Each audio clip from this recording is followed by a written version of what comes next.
జై వాసవి, జై వాసవి, జై వాసవి.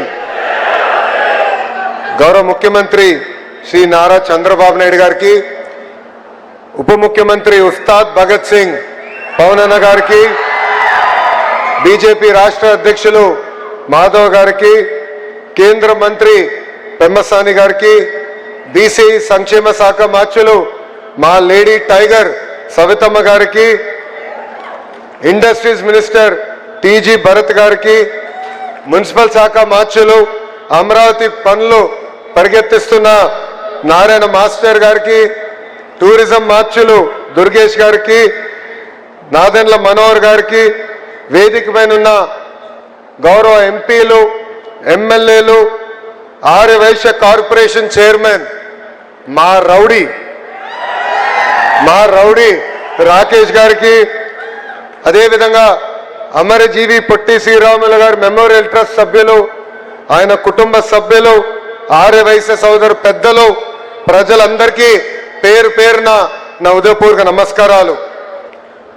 ఒక మనిషి త్యాగం, ఒక జాతి గౌరవం, ఒక దీక్ష, ఒక రాష్ట్రం, అమరజీవి చిరంజీవి, మరణం లేని ఒక గొప్ప శక్తి, త్యాగానికి మానవ రూపం, ఆంధ్రప్రదేశ్ రూపంలో ఆయన జీవిస్తూనే ఉన్నారు. అమరజీవి పొట్టి శ్రీరాములు గారి 121 జయంతి రోజున 58 అడుగుల విగ్రహ రూపమే ఆయన జన్మిస్తం జరిగింది. ఆంధ్రప్రదేశ్ ఆత్మగౌరవం ఈ స్టాచ్యూ ఆఫ్ సాక్రిఫైస్.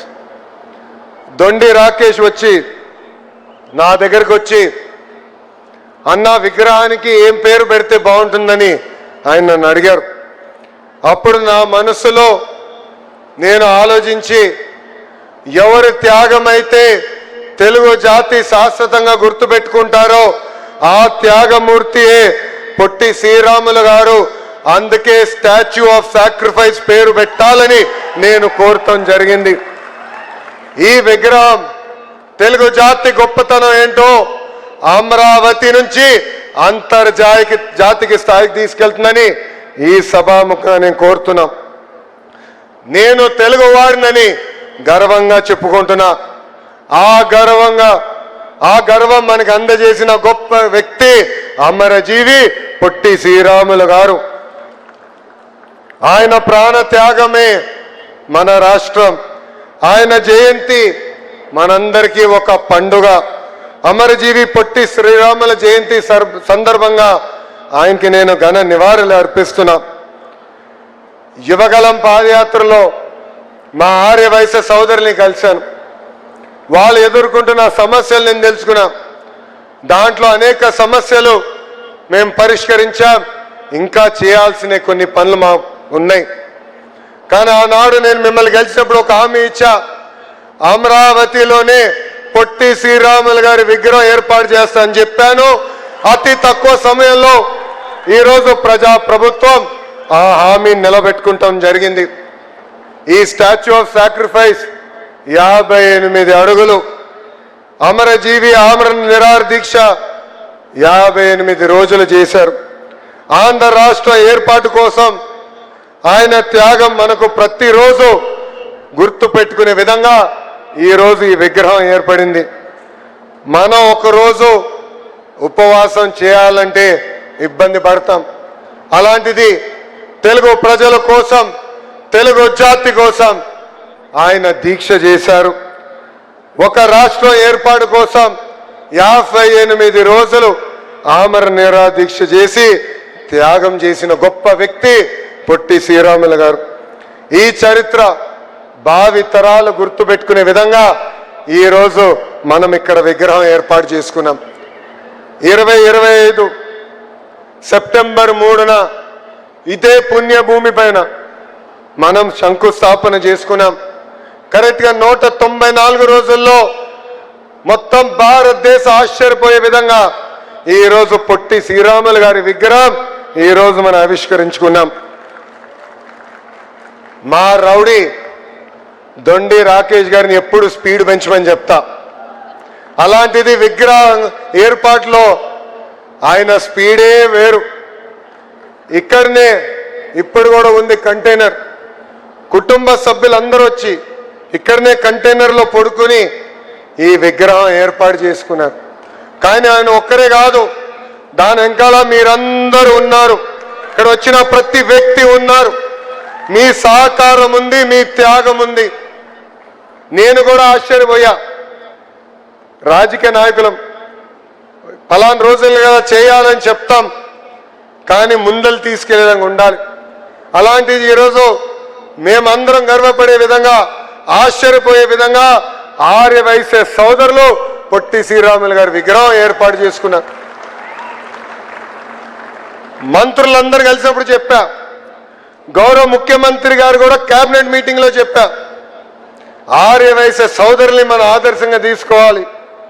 రేపు ఎప్పుడైనా విగ్రహం ఏర్పాటు చేయాలంటే అందరం కలిసికట్టుగా ముందరికి రావాలి. అప్పుడే మనం ముందరికి నడవగలుగుతామని వాళ్ళకి చెప్తాం జరిగింది. స్వార్థం లేని పోరాటం చేసిన గొప్ప వ్యక్తి పొట్టి శ్రీరాములు గారు. రాజకీయాలు చేయలే, లేదంటే అధికారం కోసం ఆయన చేయలేదు. గాంధీ గారి సబర్మతి ఆశ్రమంలో ఆయన చేరారు. స్వాతంత్రం కోసం ఆయన పోరాడారు. ఏకంగా సత్యాగ్రహ ఉద్యమంలో కూడా ఆయనకి జైలుకి వెళ్ళారు. నెల్లూరులో దళితులకు ఆలయం ప్రవేశం కల్పించాలని ఆర్నిసలు పోరాడారు. సుమారుగా 5 దీక్షలు కూడా చేసిన గొప్ప వ్యక్తి పొట్టి శ్రీరాములు గారు. ఆంధ్రలో పడుతున్న ఇబ్బందులు ఆయన చూశారు. అందుకే ప్రత్యేక రాష్ట్రం కోసం మనందరం పోరాడాలి, లేదంటే మహాపాపం చేసిన వాళ్ళం అవుతామని ఆనాడు ఆయన ప్రకటించారు. కొందరి స్వార్థం కోసం ఆంధ్ర రాష్ట్రం రాకుండా చేస్తున్నారని ఆయన యుద్ధమే ప్రకటించారు. వస్తే ప్రత్యేక రాష్ట్రం, పోతే నా ప్రాణం అని ప్రకటించి ఆయన దీక్ష ప్రారంభించారు. ఆనాడే చెప్పారు, దీక్షకి ఎవరైనా స్థలం ఇవ్వకపోతే పర్వాలేదు, రోడ్డు పైన కూర్చుని నేను దీక్ష చేస్తా అన్నారు. ఆయన నిత్యం పోరాట యోధుడు. ఆయన్ను కూడా నేను స్ఫూర్తిగా తీసుకుని నా యువగలం పాదయాత్ర చేశా.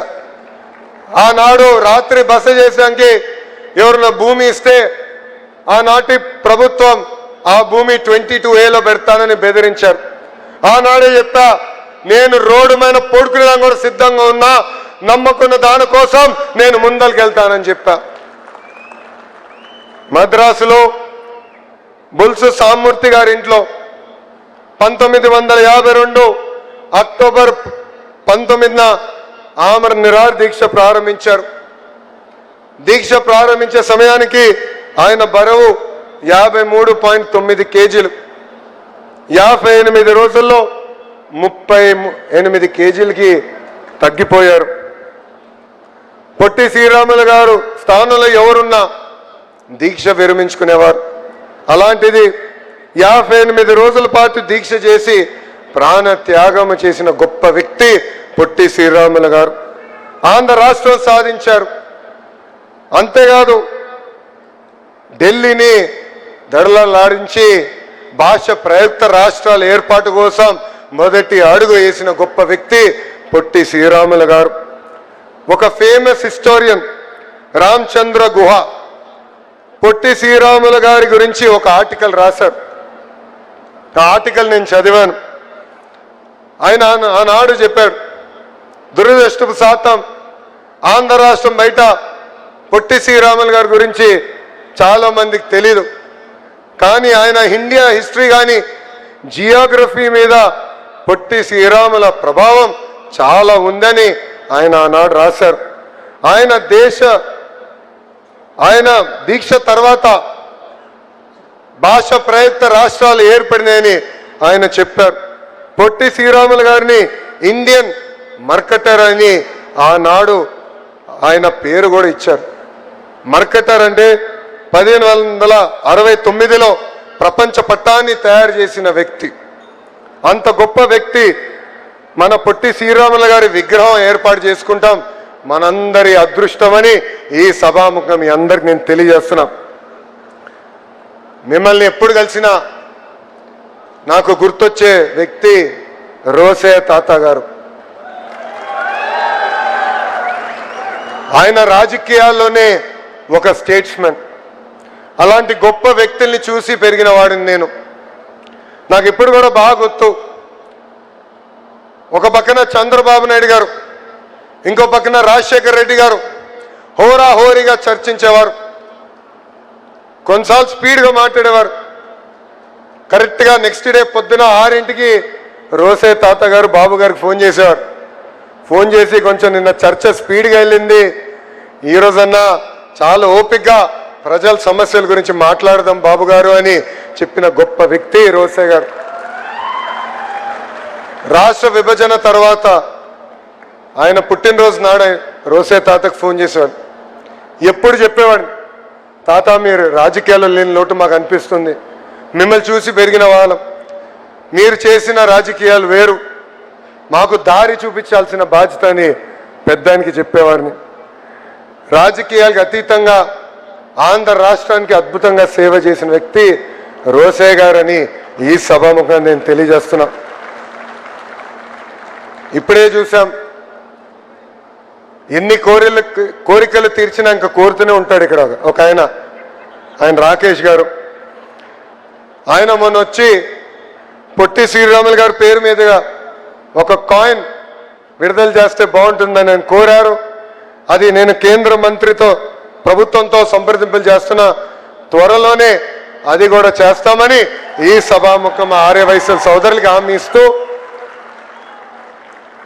యువగలంలో నేను హామీ ఇచ్చిన ఆ హామీని నిలబెట్టిన మా బీసీ సంక్షేమ శాఖ మార్చులు సవిత గారికి, మా రౌడీ రాకేష్ గారికి 10 రూపాయల దగ్గర నుంచి ₹1 కోటి వరకు విరాళాలు అందించిన తెలుగు ప్రజలకి, మా సిఆర్డి అధికారులకి, ఆర్యవైశ్య సోదరుల పెద్దలకి, ప్రత్యేకంగా అమరజీవి పొట్టి శ్రీరాముల కుటుంబ సభ్యులకి నా హృదయపూర్వక అభినందనలు తెలుపుకుంటూ, రాబోయే 12 నెలల్లో స్మృతి వనం, photo gallery, museum, mini theatre, auditorium, skill development centre యుద్ధ ప్రాతిపదికంగా దొండి రాకేష్ గారిని పూర్తి చేయాలని సభాముఖంగా కోరుకుంటూ, నాకు ఇంత అద్భుతమైన అవకాశం ఇచ్చిన మీ అందరికీ పేరు పేరున నా హృదయపూర్వక ధన్యవాదాలు తెలుపుకుంటూ మీ అందరి దగ్గర నుంచి సెలవు తీసుకుంటున్నాం.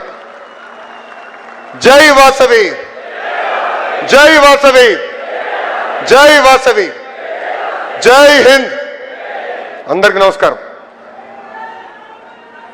థ్యాంక్ యూ నారా లోకేష్ గారు. త్వరలోనే కాయిన్ ని కూడా విడుదల చేస్తాను అని చెప్పారు. పొట్టి శ్రీరాములు గారి కాయిన్ ని. ధన్యవాదాలు.